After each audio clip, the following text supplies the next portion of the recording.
Que motivo eu tenho pra acordar mais cedo? Em pleno domingo, chova ou faça sol. Se não for trabalho ou então diversão, algo que eu faça por obrigação. Eu tenho motivo pra acordar mais cedo. Em pleno domingo, chova ou faça sol. Vou te encontrar na escola dominical, que faz o domingo ser especial. Escola dominical,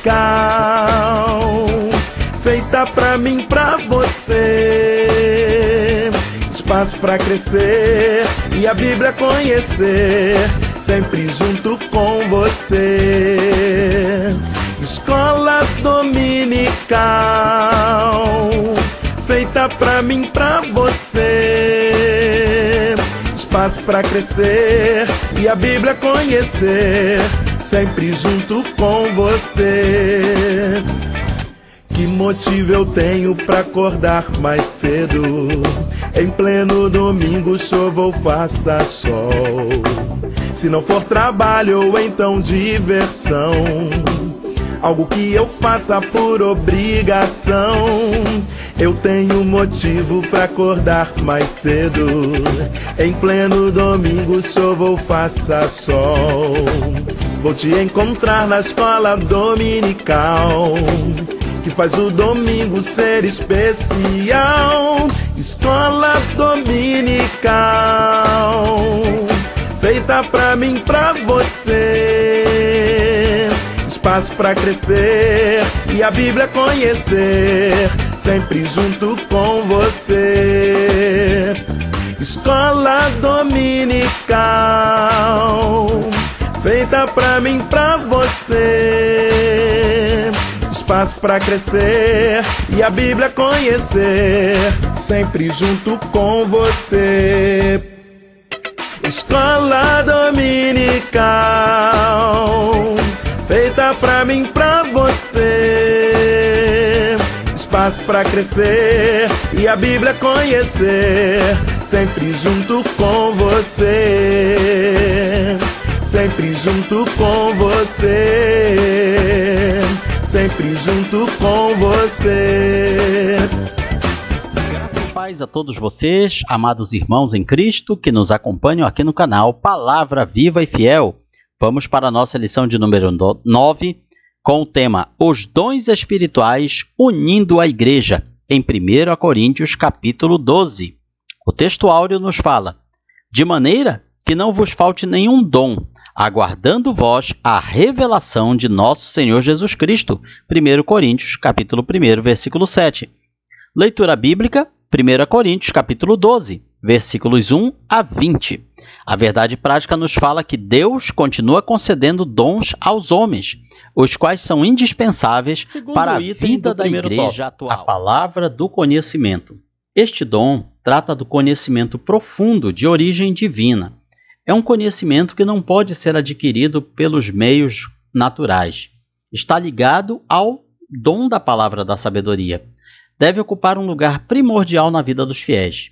A ciência, ou palavra da ciência, é o conhecimento profundo ou compreensão das coisas divinas de uma maneira sobrenatural.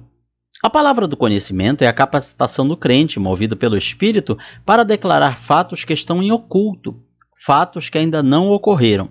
Vejamos no Antigo Testamento, Elias e Eliseu. Foram exemplos de pessoas que tiveram conhecimento de fatos que não poderiam ser conhecidos por outros meios naturais. Veja Eliseu tendo conhecimento dos planos do rei da Síria em relação a atacar Israel e avisando o rei de Israel do que estava por vir. Planos que ele não tinha sequer ainda colocado em prática, esse rei da Síria. Planos que ele elaborava no seu quarto de dormir, de uma maneira bem secreta. Então, humanamente falando, não teria como Eliseu tomar conhecimento daqueles planos, somente por revelação. Outro exemplo, Pedro e Ananias. Como Pedro saberia que Ananias e sua esposa tinham fraudado a entrega daquele valor, daquela oferta, referente à venda de um terreno? Não tinha como ele saber pelos meios humanos. Afinal, apenas os dois, Ananias e Safira, conheciam o que tinha acontecido. Paulo também é outro exemplo de pessoa que foi usada por Deus com esse dom, recebendo revelações de fatos e eventos que não teriam como ser conhecidos por outros meios naturais. Em Jesus também temos exemplos da palavra do conhecimento. João capítulo 1, versículo 48, quando ele fala ao discípulo Natanael e diz a ele: eu te vi debaixo da árvore, debaixo da figueira. Não sabemos o que estava acontecendo com esse discípulo, mas com certeza era algo tão secreto que somente ele e Deus poderiam saber. E ao ouvir aquilo, Natanael se prostra perante Jesus e reconhece: Rabi, tu és o Messias de Israel. Veja só, então não teria como Jesus saber de outra maneira. Ainda em Jesus, nós vemos essa palavra do conhecimento em Mateus 20, 18 e 19, quando Jesus declara aos seus discípulos que eles estavam indo a Jerusalém e lá ele seria preso, condenado e morto, e ao terceiro dia iria ressuscitar. Então não tinha como Jesus saber isso de outra forma a não ser por revelação de Deus a ele, a palavra do conhecimento ou palavra da ciência. No terceiro item do primeiro tópico, vemos o dom de discernimento de espíritos. Na língua grega, usa-se o termo diácrisis, que é traduzido como ato ou efeito de julgar, distinguir, ver claramente. Verificar de modo sobrenatural a origem de uma ação, se ela é procedente do espírito do homem, do espírito de Deus ou de um espírito maligno. Alguém poderá dizer: mas é muito fácil de distinguir. Não, nem sempre é tão simples assim. Afinal de contas, o maligno sabe imitar muito bem as operações de Deus para aqueles menos avisados. Esse discernimento, esse dom de discernimento, ele é fundamental para reconhecer a natureza dessas manifestações espirituais. E isso é um dom que precisa muito no nosso meio pentecostal, onde nós vemos muitas manifestações espirituais, às vezes até bem estranhas, esquisitas, bastante polêmicas. Mas na Bíblia, onde vemos este dom em operação? Nós vemos, por exemplo, no episódio em que Jesus ele desvenda a situação do apóstolo Pedro. Ele pergunta em Mateus 16, quem dizem os homens ser o filho do homem? E Pedro, pelo Espírito de Deus, responde: tu és o Messias, o Salvador, o Filho de Deus. Jesus reconhece: você teve discernimento disso através da ação do Espírito Santo. Porém, logo em seguida, o mesmo Pedro fala a Jesus algo que parecia ser de Deus, mas não era. Mestre, tem dó de ti. Nenhum mal te acontecerá. Não vai suceder isso que estás nos falando, de ires a Jerusalém, ser preso, ser condenado, ser crucificado. Isso não vai acontecer. Para quem olhasse de fora, aquela atitude de Pedro pareceria uma palavra vinda de Deus. Porém, Jesus o repreende e o chama de Satanás e reconhece que naquele momento, o mesmo Pedro que tinha recebido uma revelação de Deus para reconhecer que Jesus é o Salvador, o Filho de Deus, o mesmo Pedro estava agora sendo utilizado pelo maligno. Veja, portanto, quanto é necessário o dom de discernimento de espíritos. Vemos ainda esse mesmo dom em ação na vida do apóstolo Paulo, nos dois episódios com Elimas, o mágico, ou bruxo, e a jovem adivinhadora. Ela falava às pessoas. Esses homens, se referindo a Pedro, a Paulo e aos outros apóstolos, esses homens são servos do Deus Altíssimo, esses homens que estão nos anunciando o Evangelho. Alguém poderia olhar de fora e dizer: realmente é Deus que está agindo na vida dessa pessoa, porque conhecemos Paulo, conhecemos apóstolos, realmente são homens de Deus. Mas quem estava falando ali era um espírito maligno. Então, Paulo repreende o espírito maligno na vida daquela jovem e ela perde esse dom de adivinhação. Outro exemplo vemos também em Jesus. No caso de uma mulher que, 18 anos, tinha uma enfermidade que vivia curvada, vivia corcunda, não conseguia se endireitar. Então Jesus teve esse discernimento de espírito de ver que não era simplesmente uma doença, algo biológico, mas sim um espírito maligno que causava esse mal na vida daquela mulher. Os dons de poder. Há outro pelo mesmo Espírito, a fé. Vamos falar do dom da fé. Não estamos falando aqui da fé salvadora, da fé que é colocada na vida das pessoas para que elas confessem a Cristo como Senhor e Salvador e sejam salvas. Não é deste dom da fé que estamos falando. A fé como dom é uma capacitação do Espírito Santo para a realização de proezas, de feitos sobrenaturais em nome de Jesus. Esta fé é manifestada através de uma ação sobrenatural, impulsionada pelo Espírito Santo. De maneira simples, podemos definir esse dom como a capacidade outorgada pelo Espírito Santo para permear o campo do impossível, para crer no impossível de uma forma sobrenatural e incrível. Aqueles em que é manifestado esse dom creem na realização de algo extraordinário antes mesmo de ter acontecido. Veja, por exemplo, Abraão, um dos grandes exemplos de fé nas Sagradas Escrituras. Veja também os heróis da fé, de Hebreus capítulo 11. Veja Paulo, mordido por uma serpente. Todos esses manifestaram o dom da fé em suas vidas. Segundo item do segundo tópico, os dons de curar. Veja que eles estão no plural. Por que será? Poderíamos dizer que os dons de curar são especializações dadas por Deus para curar determinadas enfermidades, ou um conjunto de enfermidades. São recursos utilizados por Deus para a realização de curas milagrosas. Uma observação que deve ser verificada nesse dom é que ele está no plural. Isso indica que são várias as formas e manifestações de cura realizadas através deste dom. Lembrando que nem toda cura vem de Deus. O maligno também exerce operações de cura e de milagres. E o ser humano, com as suas técnicas, pode também alcançar algum sucesso na cura de determinadas enfermidades sem fazer uso de recursos médicos. Apesar de nos dias de hoje o homem querer patentear a autoria deste dom, temos que saber que é Deus quem cura. Temos que fazer como um dos alunos do profeta Eliseu, que ao deixar cair o ferro do machado, ou seja, seu instrumento de trabalho, reconheceu que aquele machado era emprestado.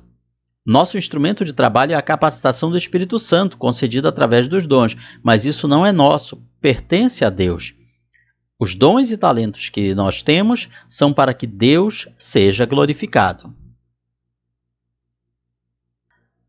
Quem melhor demonstrou esse dom foi o próprio Jesus, com os diversos tipos de curas de enfermidades que realizou.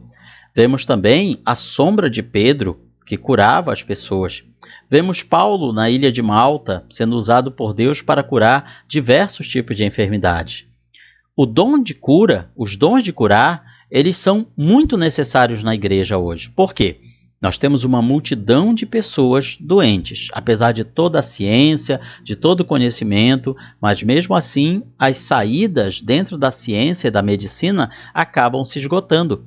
Esses dons são necessários também para que as pessoas vejam e sejam atraídas para o Evangelho de Cristo. Busquemos então os dons de curar. Vamos falar do dom de operação de milagres ou dom de operação de maravilhas. Ora, mas isso não é a mesma coisa que dons de curar? Não. Aqui está se falando muito além do que simplesmente a cura física. Milagres está incluído no rol de maravilhas extraordinárias. Então veja que está no plural, porque é um rol não taxativo, é um rol exemplificativo. São intervenções extraordinárias através do poder de Deus. Realizações que ocorrem na esfera espiritual e física, de forma que todos podem observar. São milagres observáveis a olho nu. Nas Escrituras temos inúmeros casos de operação de maravilhas. O maior exemplo de todos, o ministério terreno de Jesus, em que não apenas realizou curas, mas também ressurreições, como também ações sobre a própria natureza, acalmando a tempestade. A ressurreição de Lázaro, que já estava em estado de putrefação há 4 dias e é ressuscitado de maneira perfeita, é um exemplo. Vemos ainda Paulo em Éfeso, quando as próprias roupas, os próprios lenços, os tecidos que estavam no corpo de Paulo eram colocados sobre as pessoas e elas eram curadas. Vemos Paulo orando pelo jovem Eutico, que havia caído da janela de um alto andar, e ele é restabelecido.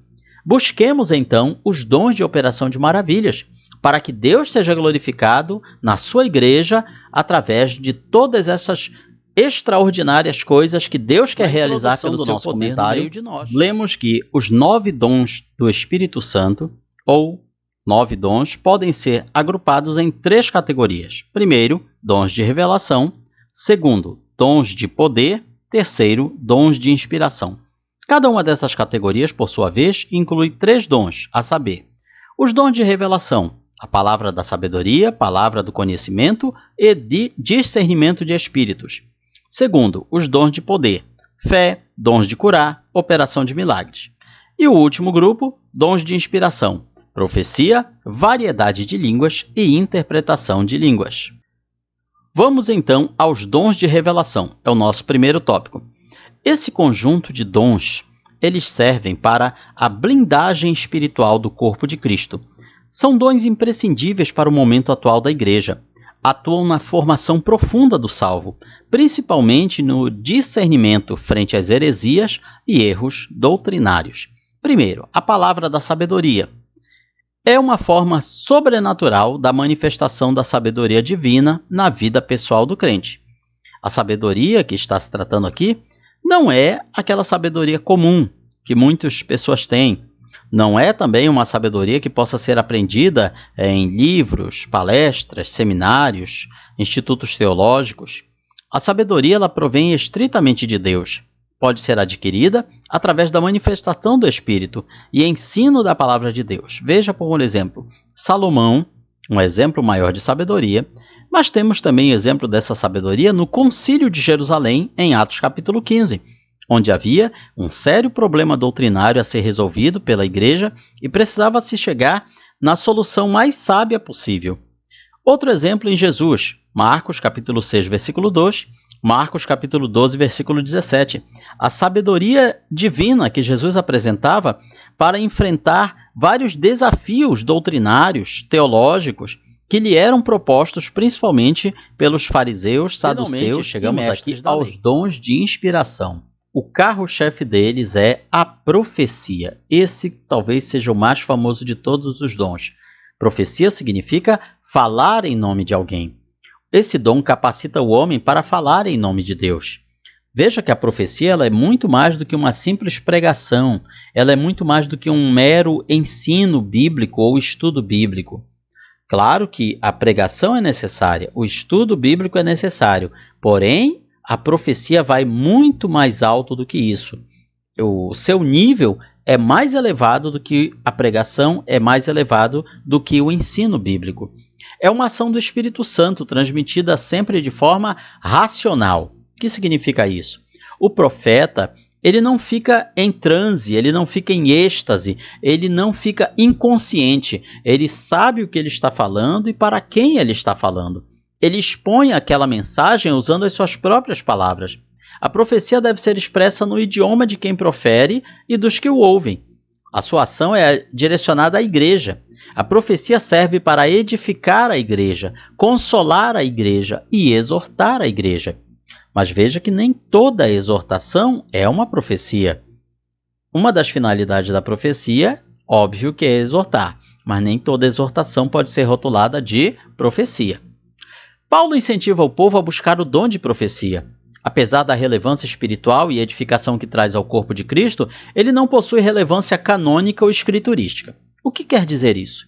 Significa que nenhuma profecia ela tem um valor maior do que a palavra de Deus.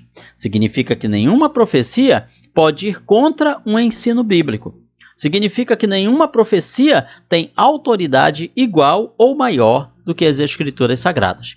Nenhuma manifestação do dom de profecia pode alterar de alguma maneira os textos bíblicos e nem acrescentar nada às Escrituras.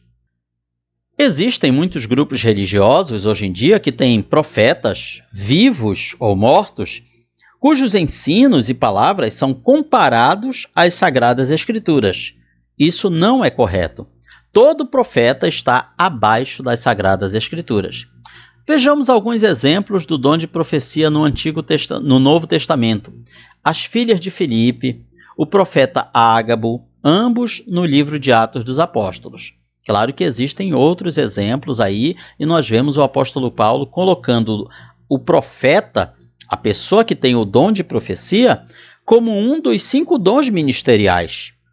Ele mesmo deu, Efésios capítulo 4, 11 e 12, ele mesmo deu uns para apóstolos, outros para profetas, outros para evangelistas, outros para pastores e outros para doutores ou mestres.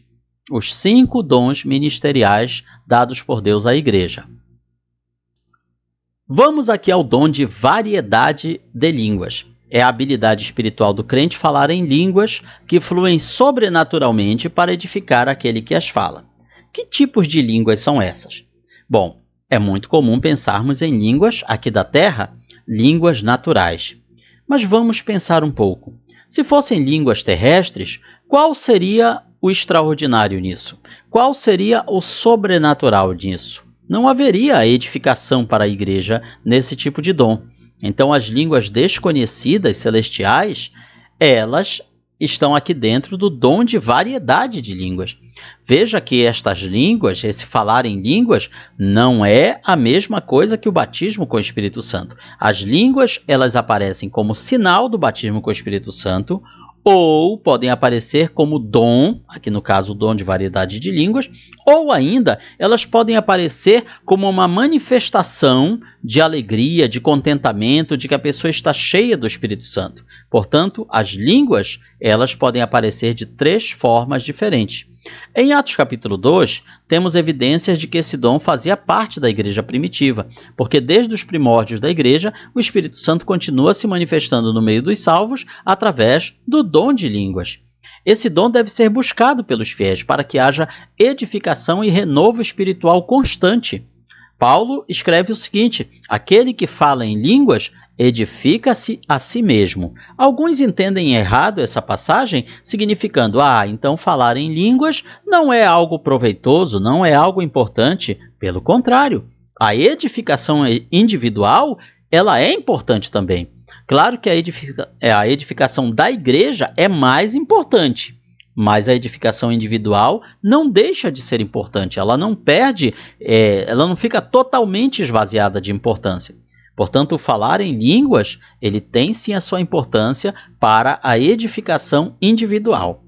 O capítulo 14 de Coríntios cuida de explanar de uma forma mais detalhada esse dom, porque a igreja em Corinto não estava usando esse dom de forma adequada, não estava utilizando com decência.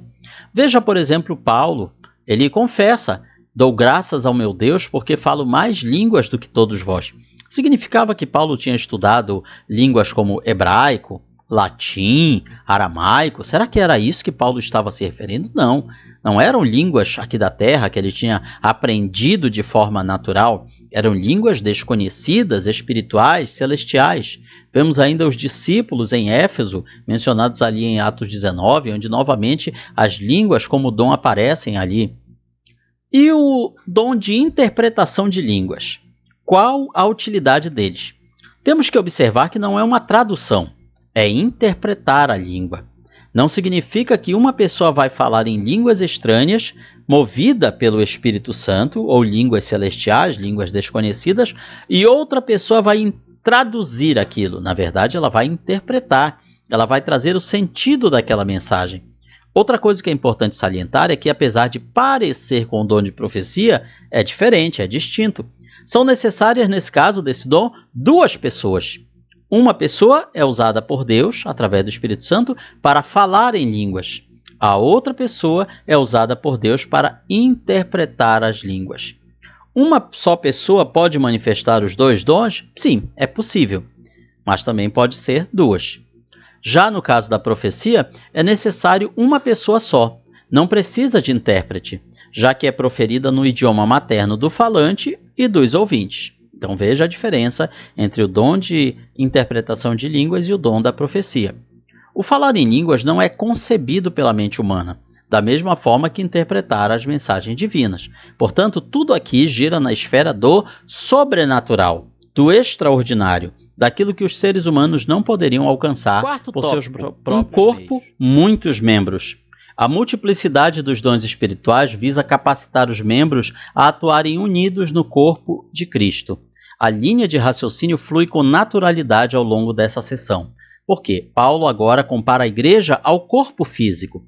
Naquela época ainda não se tinha a ideia de células formadoras do corpo, então Paulo utiliza a palavra membros. O corpo físico tem muitos membros, e aí nós podemos pensar inclusive nos órgãos que compõem o corpo, mas são todos diferentes, cada um tem função diferente do outro, e mesmo assim eles dependem uns dos outros. Isso é muito importante, porque se aplica também ao corpo de Cristo. Primeiro item do quarto tópico, a unidade e diversidade. Hoje em dia são palavras muito utilizadas. Diversidade. Só que o sentido escatológico, teológico aqui, é bem diferente do sentido de diversidade que o mundo que nos cerca quer dar. A diversidade aqui significa que os cristãos, os salvos, eles são diferentes uns dos outros, eles são usados por Deus de formas diferentes. Não há um padrão que possa se conformar a todos. É essa diversidade que se encontra no corpo de Cristo.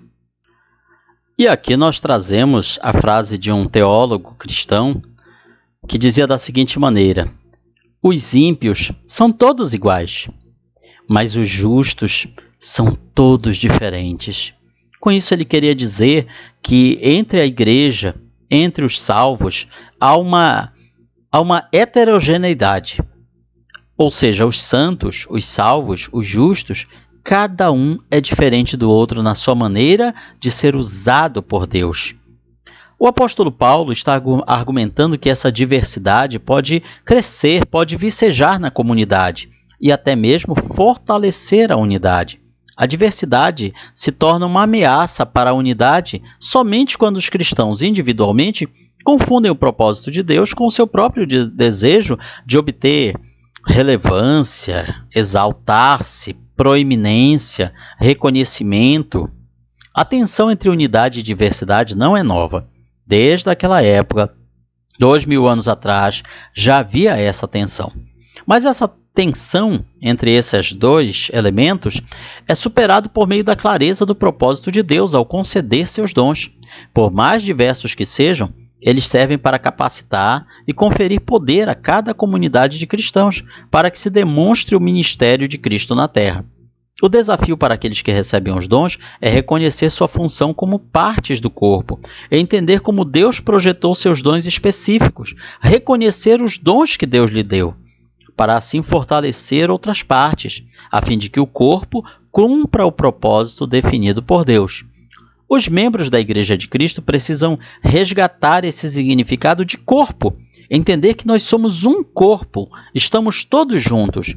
Não importa a placa da nossa igreja, não importa nossos costumes, algumas diferenças doutrinárias não tão relevantes, precisamos entender que somos um só corpo. E assim como no corpo físico, todos são importantes, nenhuma parte é dispensável. No segundo item, lemos sobre os dons para a unidade do corpo, para que não haja divisão do corpo, muito pelo contrário, cooperem os membros com igual cuidado em favor uns dos outros. A ênfase sobre o fato de que Deus é quem concede os dons não apenas ressalta o propósito unificador dos diversos dons, mas também descreve sua suficiência como provisão de Deus para a sua igreja. É muito importante lembrarmos disso. Os dons são de Deus. E aqui a gente lembra a letra da canção cristã: não brinque com Deus. Não brinque com Deus. Cuidado com os dons que Ele der, pois se Ele dá, bem pode tirar quando Ele quiser. Os grandes exemplos da sua palavra nos fazem lembrar que Ele puniu a quem não cumpriu com o seu mandar. E continua dizendo: se Cristo chamou você, se Ele lhe manda ir, não cruze os braços, não fuja para longe tentando escapar. Os talentos que Ele deu, terás que multiplicar, senão Ele vem, até o que tens, Ele irá tirar. Que letra muito bonita e importante, mas ela ainda prossegue lembrando-nos: se alguém se julgar maior ou melhor com o que recebeu, o Senhor virá e então tirará o que Ele deu. Os dons são de Deus e Ele nos dá como Ele quer. Por isso é preciso usar os talentos que o Senhor der.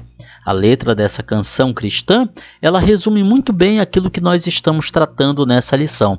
Portanto, se você tem o dom, o talento vindo de Deus para executar algo na sua obra, use com todo amor e dedicação. E assim você estará agradando a Deus. De Paulo é a natureza comunitária da concessão dos dons por Deus. Assim como Deus determina diferentes funções para os olhos, as orelhas e as demais partes do corpo físico, também concede dons espirituais variados a diferentes partes do corpo de Cristo.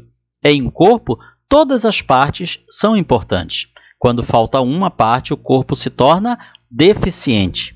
Ademais, nenhuma parte pode existir separada do corpo. Se um dedo for cortado do corpo, ele sentirá falta e o dedo desligado morrerá. Então, para finalizar, exerça o seu dom, como fala na letra da canção que nós citamos ainda há pouco. Ora, vós sois corpo de Cristo e individualmente membros desse corpo. De acordo com o apóstolo, as igrejas e as pessoas que pensam precisar de mais dons ou de dons diferentes daqueles que o Espírito lhes concedeu, devem refletir antes se estão usando seus dons de acordo com o propósito de Deus, ou se estão procurando se tornar uma comunidade diferente do plano de Deus para elas. Se estão usando esses dons talvez para o seu próprio benefício e não para o benefício da coletividade, do corpo, da igreja. Os dons visam capacitar a igreja a dar continuidade ao ministério realizado por Cristo. Para constatar a verdadeira utilidade dos dons espirituais, basta perguntar: de que maneira eles estão capacitando o corpo de Cristo a expressar seu amor e sua salvação? Os dons, eles precisam frutificar, precisam trazer importância e relevância ao corpo, à igreja. Se eles não estão fazendo isso, não estão sendo bem utilizados. Concluímos com a aplicação pessoal que os dons espirituais são atuais, ou seja, nós, pentecostais, não aceitamos o cessacionismo, que é aquela corrente de pensamento que fala: olha, esses dons foram para a época da igreja primitiva, não servem mais para hoje. Nós somos continuistas. Entendemos que os dons espirituais são atuais, e não somente atuais, eles são indispensáveis na vida da igreja. Eles visam o serviço cristão, eles visam o aperfeiçoamento do povo de Deus. Porque enquanto o povo de Deus estiver aqui na terra, ele está sempre passando por um upgrade, sempre está sendo aperfeiçoado, e os dons espirituais são ferramentas desse aperfeiçoamento. Os dons não servem para autoglorificação ou promoção pessoal. Então, se você recebeu de Deus algum dom ou talento, use com muita responsabilidade, com temor e tremor, para que o nome de Cristo seja glorificado. Aqui está um resumo da nossa lição e na sua escola dominical você vai aprender muito mais. Comente, curta, compartilhe este vídeo, espalhe a boa semente aos corações. Que Deus nos abençoe. Findou-se o tempo de estudo da escola dominical. Boa lição aprendemos do nosso Pai Celestial. Despede-nos, Jesus Cristo, em tua paz e amor, e nos concede para sempre o teu celeste favor. Aos visitantes e amigos agradecemos também. Que a paz de Deus reine em todos e até domingo que vem. E até domingo que vem. E até domingo